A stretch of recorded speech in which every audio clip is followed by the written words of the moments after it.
Hello, my name is Flynn, and you're listening to the Liminal Universe podcast. It's been a while.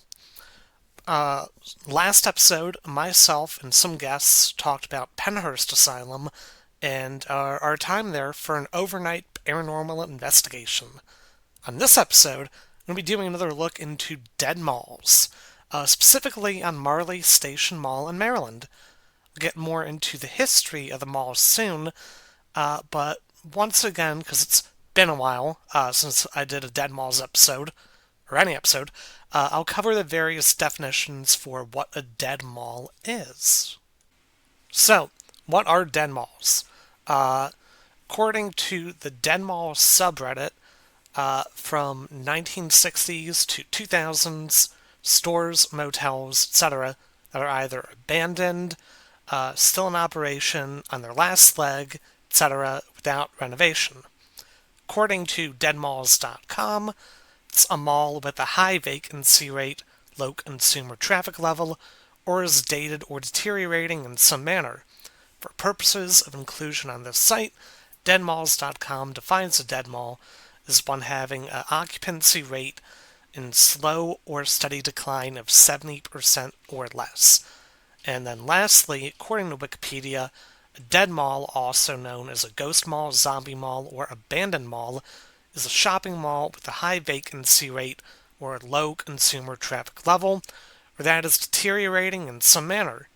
Many malls in North America are considered dead for the purpose of leasing. They have no surviving anchor store or successor that could attract people to the mall. As for Marley Station Mall, it's located at 7900 Ritchie Highway in Glen Burnie, Maryland. It opened on February 24th, 1987. At the time, it had two anchor stores, Hecht's and Macy's.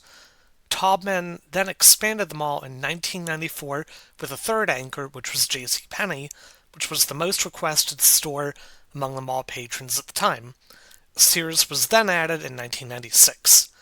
Taubman eventually sold the mall to Mills Corporation, later part of the Simon Property Group, in 2004. A movie theater operated by United Artists Theaters opened on June 5th, 1987, and the movies at Marley Station later were taken over by Regal Entertainment Group, which had acquired United Artists Theaters. On February 20, 2014, the theater then closed without notice, and 2 months after that, the mall management announced that theaters would be reopened in the summer of that year. And then in 2022, on June 14th, the mall was sold to a New York-based partnership consisting of Mason Asset Management and Namdar Reality Group. One source that I found on the history of the mall said one of the only noticeable changes to the interior design was that they had gotten rid of the ashtrays that were everywhere. And I thought that was kind of funny how basically the mall had been completely unchanged since the late 80s, aside from getting rid of ashtrays because people weren't smoking as much. And you couldn't really keep doing that indoors. Another source had mentioned that the southern terminus of Maryland N is less than a mile south of the mall, and it's essentially a bypass for Ritchie Highway going from Pasadena to Baltimore, meaning that Marley Station wasn't really kind of on everyone's radar in the way it used to be, and it became less of an area that people were frequently traveling to. And why I thought that was interesting is because it reminded me a bit of the Poconos and some of the resorts that I'd been to in the area on several other episodes of this podcast, and how they were a once thriving area that as soon as it stopped being somewhere kind of on the way for most travelers, slowly became just of little consequence and an area that had just less reason to be visited. So, like those resorts not being a hotspot anymore, malls like Marley Station that kind of fell off to the wayside ended up accelerating their death. Marley Station Mall is currently managed by the Woodmont Company, and the current owner is still the Namdar Reality Group. And today its hours are from Monday to Thursday, 11 a.m. to 8 p.m., Friday to Saturday, 10 a.m. to 8 p.m., and Sunday, 12 p.m. to 6 p.m. On the mall's About Us page, they say Marley Station Mall, trademark, features some of the best names and merchandise options, including Macy's, JCPenney, and Bath and Body Works, are just a few examples of the 120 stores available offering the latest fashion, gifts, services. Choose from a variety of family-style dining and entertainment options, including Sparrows and Horizon Theaters / Marley Station Movies. Conveniently located on Governor Ritchie Highway in Glen Burnie, Maryland, this indoor mall is adjacent to several surrounding areas, such as Ferndale, Pasadena, Severna Park, and Millersville. Whether you are seeking the latest fashion trends to fit your individual style or looking for a unique gift for a special occasion, make Marley Station Mall your choice for everyday shopping. Its current stores, as listed on the website, are like half closed, so I'm not going to go through them. I have linked the page in the show notes that shows which ones they claim are operational, but not only are most not, there are several new ones that are not listed there, so it's clearly not a page that gets updated often. The PDF of their directory also is for an entirely different mall, which helps nobody. I saw several posts about Marley Station Mall on the Maryland Backrooms and Liminal Space subreddits. Seeing the pictures that other people took was cool, and I was able to recreate some of the ones that I saw, which I posted on Imgur. It's not exactly a huge mall, so a lot of us ended up taking pictures of the same places and some of the same empty storefronts. There was also some good information in those posts as well about the state of the mall and why things are the way they are. YouTube was another good source of information as well, lots of videos about the mall, including several walkthroughs of it. I watched these after both my visits since, as I've said on a lot of episodes, when I go somewhere I haven't been before, I kind of like to go in blind at first and not have too many expectations of what to see. So after my visit, I watched a handful of walkthroughs of Marley Station Mall just to compare them to my own walkthroughs and what I posted on the YouTube channel for this podcast. The two that I watched first were Marley Station Mall Walkthrough Den Mall and Walk into Marley Station Mall 4K. They each had some of the same approaches that I like to take with my video walkthroughs. I liked how they both kept to the main sections of the mall. Didn't really go off the beaten path, since that gives you a more realistic idea of what to expect if you went there. I know sometimes I will go to other places that are in a gray area being accessible, but I like how it didn't do that for this. In the first of the two that I just mentioned, Marley Station Mall Walkthrough Den Mall, that one was a lot closer to what I did with my video. You can see how the creator kind of stitched together different parts of the visit into one video. I assume to have as few people in view as possible, since I could get a solid minute or so when I was walking through the mall of video without seeing other people, but even as dead as it was, occasionally there'd be someone else in the area, so I had to kind of stitch the videos at times. And I'm pretty sure that's what they did here. I think it gives a more liminal quality, even if, you can tell it's edited, not just a continuous shot the whole time. And for the second video, I thought that was more like what somebody would expect to see on a typical day at the mall there. And with that, I mean, it was like a pure walkthrough. There wasn't any attempt to hide people or the goings-on at the mall. And, I thought that they were both worth watching, since in one, and in like mine as well, you get a kind of curated image of it looking like a ghost town, and then in the other one, you get to see that it does have, some life to it, even if there isn't a lot. And for both of those, I also liked how people doing the walkthroughs were silent, which I try to do as much as possible. Again, just to make them feel more liminal and backroomsy. And those two videos were also shot within a year of when I did my visit, so they were really similar to what I'd posted as well. I don't think the mall had really changed much since those had taken place.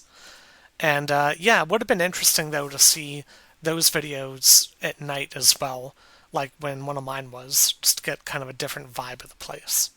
And then I watched one other walkthrough, which was part of the Dead Mall series by Dan Bell. This was the Vulnerable Marley Station Mall, featuring music by whatever. And Dan Bell was a very well known figure in the Dead Malls community and other types of urban exploration. I'd actually messaged him a few times to talk about doing an episode or any kind of collaboration. Did not go anywhere, but yeah, I'd spoken to him once or twice. This video does take place at night, unlike the other walkthroughs, but it's also nearly a decade old, and so the mall is still far more lively than it was in the other videos, and I thought that was really interesting to see how, like, in 10 years, Marley Station went from not like bustling, but had stuff going on to like there's like fucking nobody here. Like I think almost none of the businesses in that video, aside from like maybe five of them, are even still operating there. In the second video, well, just like the second video, in this one, Dan Bell wasn't kind of going at for any liminal aesthetics, which they weren't really a thing back then, anyways. At least not really popularly. He does narrate the video as well, unlike myself and other walkthroughs that I saw. And the walkthrough that he was doing was like more akin to a documentary on it than a pure walkthrough, since there were frequent cuts and other editing going on in the video, as well as like including classic footage of the mall and commercials of it. So you're not seeing everything there, but you're probably getting more information on the mall and the history of it than with other walkthroughs. And yeah, his video actually kind of reminded me of, I guess, what would be an equivalent to my podcast. Like some of the same kind of style is with my Lake Forest film, but instead of it being an audio episode, this was in video form. Yeah, and it was interesting in that to see how he talked about the mall growing up, because a lot of the things they said were very similar to what I thought about Lake Forest Mall, probably because they were also both run by the same company, management groups, so they would have had a really similar vibe, and they do look similar. Yeah, and it was kind of interesting how he talked about why he expected Marley Station to fail. The reason being that all three anchor stores at the time, Macy's, JCPenney, and Sears, were just all doing badly as companies, and if they closed at Marley Station, it would kind of have like a cascading effect. So, yeah, if any of you are interested in watching those videos as well to see other people's walkthroughs, I have included all of that information in the sources below. And speaking of walkthroughs, we should take some time to go over what my two walkthroughs were like. I took one trip during the day in August of this year, 2025, and another about a month later in September. That one was a lot later in the day.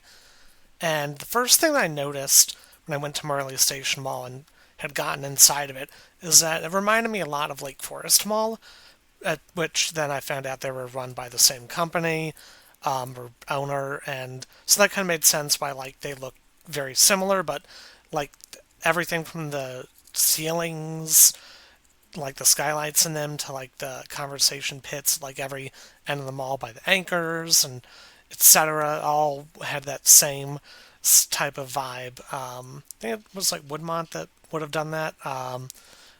But whoever, yeah, very similar vibe in the mall for sure. So that was kind of cool. Since Lake Forest is now mostly gone and not accessible legally, it was kind of interesting to see something like that again. And yeah, was I don't know how I would say surprised at how many people were there still. Like there weren't a lot of stores. Most everything was closed, and a lot of them looked like they could have just closed a couple weeks ago for all I know. Like everything and some of them looked like they were still there. So I don't know how like recently some of those shops have kind of gone under there. There were some that I didn't expect, like this one retro gaming collectible store that wasn't on the mall website, like the directories.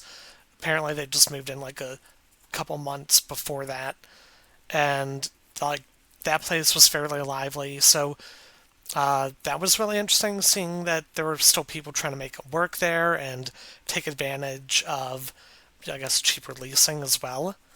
And the movie theater as well was pretty interesting that they were still showing a lot of current movies as well. And I'm actually considering making that maybe not the main theater I'll go to, but one of them, since one of the ones near me that I liked closed this past year.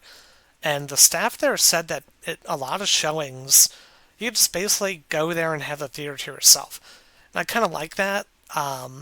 So I might actually take a lot more visits to Marley Station Mall just for the theater.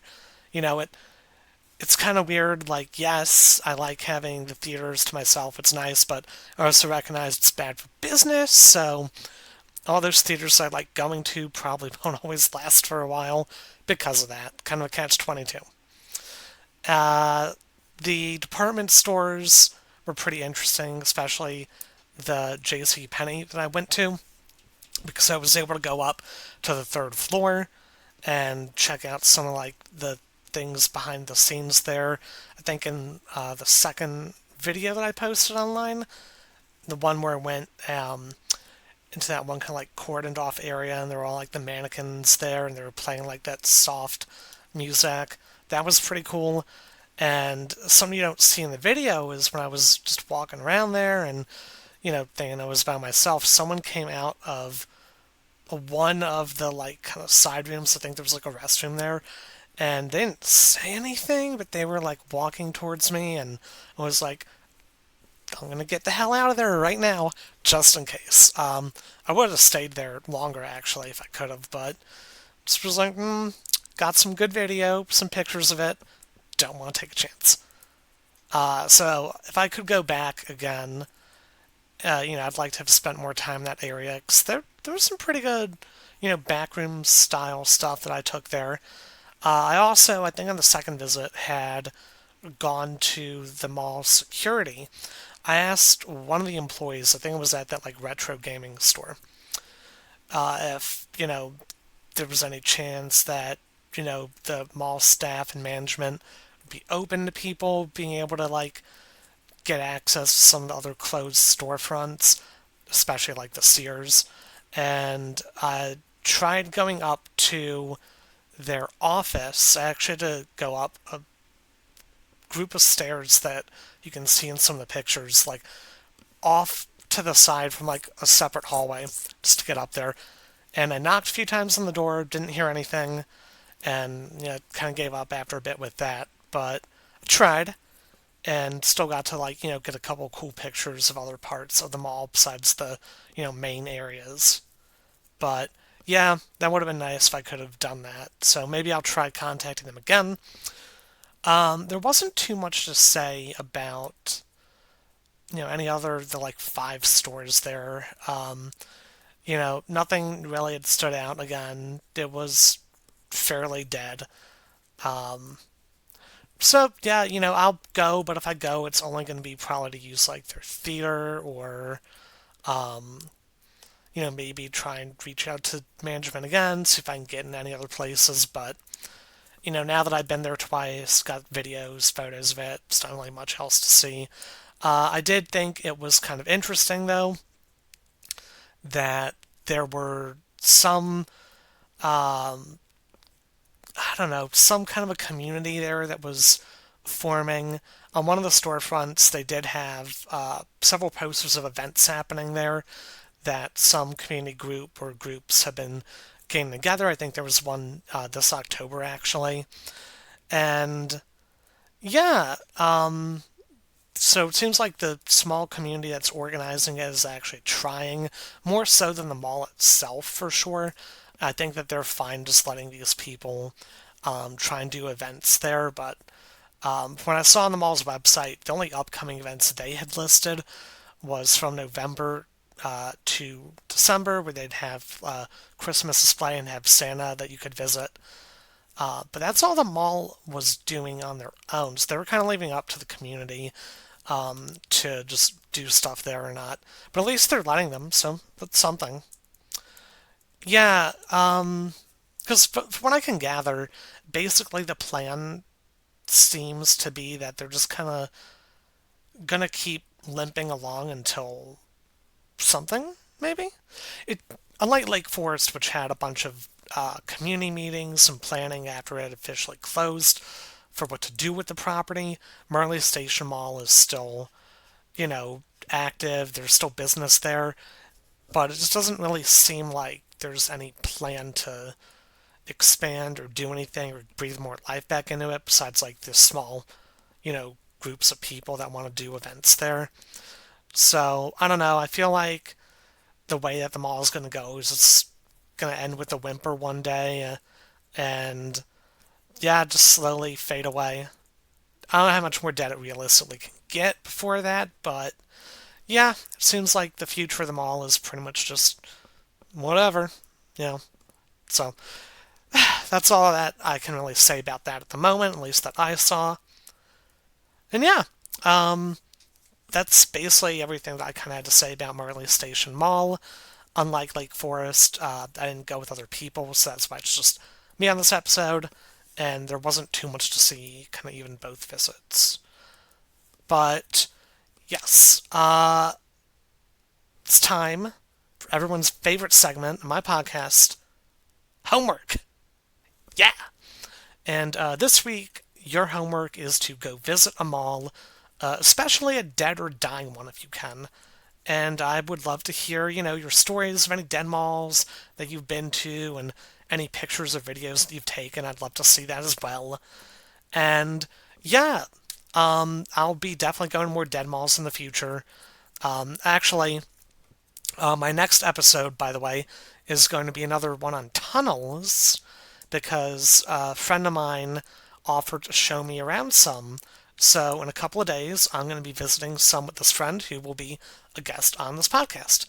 So, that episode could be coming out probably pretty soon because don't really need to do a lot of research for that one. And yeah, a lot of the work's going to be covered by my friend. Just I'm going to show up where we go and see what happens. But interestingly, the same person who will be a guest on this podcast mentioned like last week that he had been to Marley Station Mall, and I hadn't mentioned that that was what this next episode was going to be. So that was kind of a cool coincidence. I'm sure I'll probably still get the chance to talk to him about it and get his thoughts on it too. All right. Well, that does it for this episode. Hope you all enjoyed it and are looking forward to my next Tunnels episode and to having our guest on. So hopefully I will see you all soon. And this one's being recorded on Halloween, so I hope you all have a happy Halloween as well. Goodbye.